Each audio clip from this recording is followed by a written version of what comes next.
बहुत समय पहले भारत के मध्य भाग में एक छोटा सा गांव था, दीपपुर। नाम जैसा ही यह गांव अपने छोटे छोटे दियों और मिट्टी के काम के लिए प्रसिद्ध था। शाम होते ही पूरा गांव दियों की पीली रोशनी में नहा जाता था, मानो धरती पर तारों ने डेरा डाल लिया हो। इसी गांव में रहता था एक युवक अर्जुन। उसका परिवार पीढ़ियों से मिट्टी के दिए बनाता आ रहा था, लेकिन अर्जुन बाकी कुम्हारों से अलग था। वह सिर्फ दिए नहीं बनाता था, वह हर दिए में कहानी भर देता था। उसके बनाए दियों को जलाते ही ऐसा लगता जैसे कोई भूली हुई याद चमक उठी हो। गांव वाले कहते थे, इस लड़के के हाथों में आग नहीं, भावनाएं जलती हैं। अर्जुन की मां बचपन में ही चल बसी थी और पिता बीमारी के कारण अब चाक भी नहीं चला पाते थे। घर की जिम्मेदारी पूरी तरह अर्जुन पर थी। संघर्ष की शुरुआत। एक साल राज्य में बड़ा ऐलान हुआ। राजधानी में महादीप उत्सव होने वाला था। कहा गया था कि जिसकी कला राजा को पसंद आई उसे राजकीय संरक्षण मिलेगा। गांव के सब कलाकार उत्साहित थे, लेकिन अर्जुन को रोका गया।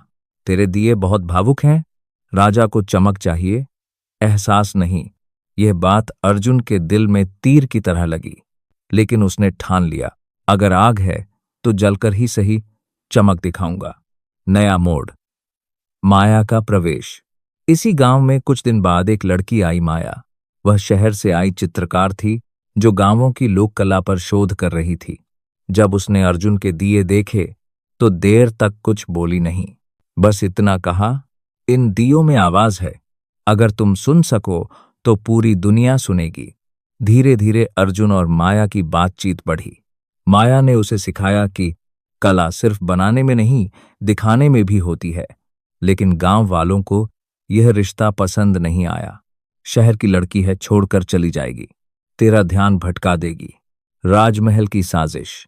उधर राजधानी में राजा का मंत्री विराज लोक कला को खत्म कर विदेशी सजावटी सामान को बढ़ावा देना चाहता था।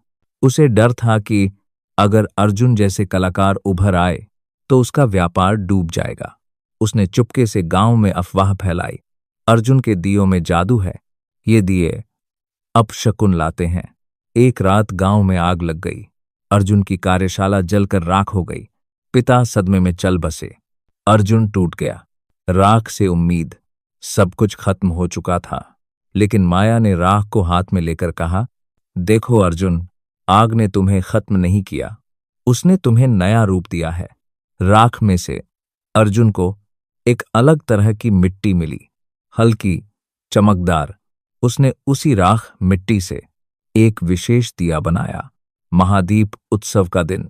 राजधानी में हजारों दिए जले, लेकिन अर्जुन का दिया बिना तेल के भी जल रहा था। राजा चौंक गए।